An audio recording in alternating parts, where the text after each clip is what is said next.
আজ একজন মধ্যবয়স্ক মহিলা বলছিলেন, লক্ষ্মীর ভাণ্ডারের ১,০০০ টাকা পেলাম, জানো তো। ওটা দিয়ে বঞ্ঝির জন্য একটা ভালো কাপড় কিনবো ভেবেছি। ওর বিয়ের পর কোনো কিছুই দেওয়া হয়নি ওকে।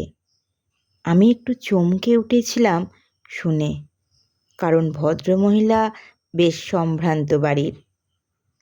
নিজেকে কন্ট্রোল করতে না পেরে বলে ফেললাম, আপনিও লক্ষ্মীর ভাণ্ডারের লাইনে দাঁড়িয়েছিলেন? লজ্জা করল না এভাবে দান নিতে?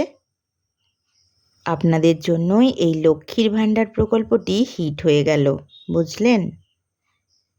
সত্যি বলতে কি, এই প্রকল্পটি আমার একেবারেই পছন্দ হয়নি। এভাবে মানুষকে পঙ্গু বানানোই ঘোর আপত্তি। চাকরি নেই, শুধু ভাতার নামে ভিক্ষে। ভদ্রমহিলা উদাস গলায় বললেন, নিজে রোজগার করো, তাই না? সেই জন্যই এসব বলতে পারছো সাহসের সঙ্গে।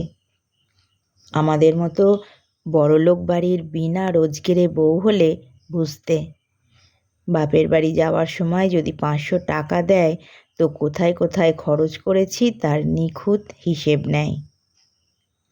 যদি শোনে একদিন বাপের বাড়ির সকলকে মাংস খাইয়েছি, তো হেসে হেসে বলে, তোমার বাবার কি মাংস খাওয়ানোর ক্ষমতা নেই? লজ্জা করে গো। সারাটা জীবন তো এমন ভিক্ষে করেই কাটলো নিজের লোকের কাছে। সংসারে সারা জীবন কাজ করেও মাইনে পেলাম না, মূল্য তো নয়ই। এ তো সরকার দিচ্ছে, নিজের টাকা খরচ করব, কাউকে উত্তর দিতে হবে না। কেউ কৈফিয়ত চাইলে বলবো, এ তোমার দেওয়া নয়, সরকারের দেওয়া। স্তম্ভিত হয়ে গিয়েছিলাম আমি মুহূর্তের জন্য। বুঝলাম কেন লক্ষ্মীর ভাণ্ডারের লাইনে ভিড়, কেন একজন অবস্থাপন্ন বাড়ির মহিলা শ্রমিক শ্রেণীর মহিলাদের সঙ্গে একসঙ্গে লাইনে দাঁড়িয়ে আছে। আসলে এর শিকড় অনেক গভীরে। মেয়েদের অবস্থার নাকি ভীষণ পরিবর্তন হয়েছে। হ্যাঁ, হয়েছে,